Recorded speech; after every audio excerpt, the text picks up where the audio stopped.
चंद्रपूर वणी आणि लोकसभा क्षेत्रातील आपण आलेलो आहोत भद्रावती शहरामध्ये। लोकसभेच्या निवडणुकीमध्ये जनसामान्यांची जी मतं आहेत ते आपण जाणून घेणार आहोत। एकंदरीत लोकसभेच्या चंद्रपूर वणी आणि क्षेत्रामध्ये मोठी लढत पाहायला मिळते असं ऐकतो आपण। कुठल्या मुद्द्यावर यावेळेस मतदान होणार आहे किंवा निवडून येणार आहे काय सांगा?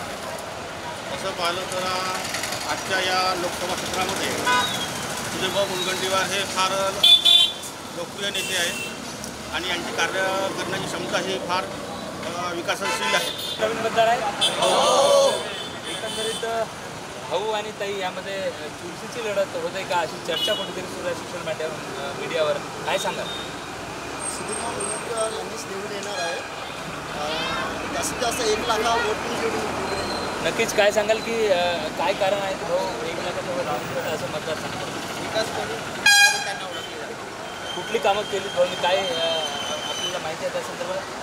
जसं की बोटनिकल गार्डन आहे, कॅन्सर हॉस्पिटल आहे, आता नवीन ओपन होणार आहे आणि बहुतसे असे कामं आहेत त्यांनी केलेले आहेत। काय अपेक्षा आहे भाऊकडनं? भाऊ गेले तर काय अपेक्षा आहे भाऊकडनं? इथला पण विकास होऊ शकतो।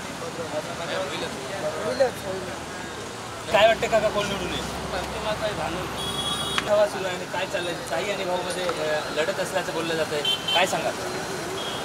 दोघांमध्ये जी लढत आहे चुरशीची होणार आहे, त्याच्यात काही विषय नाही। अन्यायी उमेदवार आहे, अन्य उमेदवार हे कमी पडतात। 2 उमेदवारामध्ये जे होणार आहे त्याच्यामध्ये ताई हा चांगल्या पद्धतीने समोर जाणार एवढं बघू। माझं व्यक्तिगत मत सांगायचं झालं तर मी तर सुधीर भाऊंनाच मत देणार, कारण तर मी विकासाला मत देणारा माणूस आहे। राहिला प्रश्न जेणेकरून सुधीर भाऊचे कामं जे आहे ते जनतेपर्यंत पोहोचून राहिले आहे। भाऊचे जे काम आहे ते गोरगरिबांची सेवा असो की निराधारची सेवा असो की रोड असो रस्ते असो कोणते विकास कामे असो खेचून आणणारा नेता आहे। म्हणून आमच्या चंद्रपूर जिल्ह्यासाठी भावी खासदार म्हणून आम्ही एक सुधीर भाऊंना एक आमचा चेहरा मानतो आणि सुधीर भाऊ येणाऱ्या काळात सुधीर भाऊच खासदार होणार आहे एवढे आम्ही आमचा विश्वास व्यक्त करतो। 100% बीजेपी। बीजेपीच का बरं?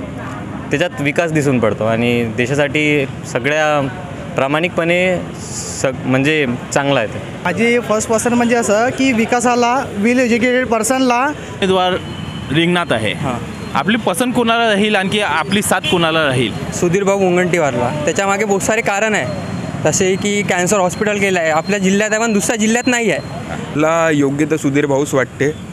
सुधीर भाऊच आले पाहिजे काऊन की त्यांचं काम दिसलेलं आहे जनतेला।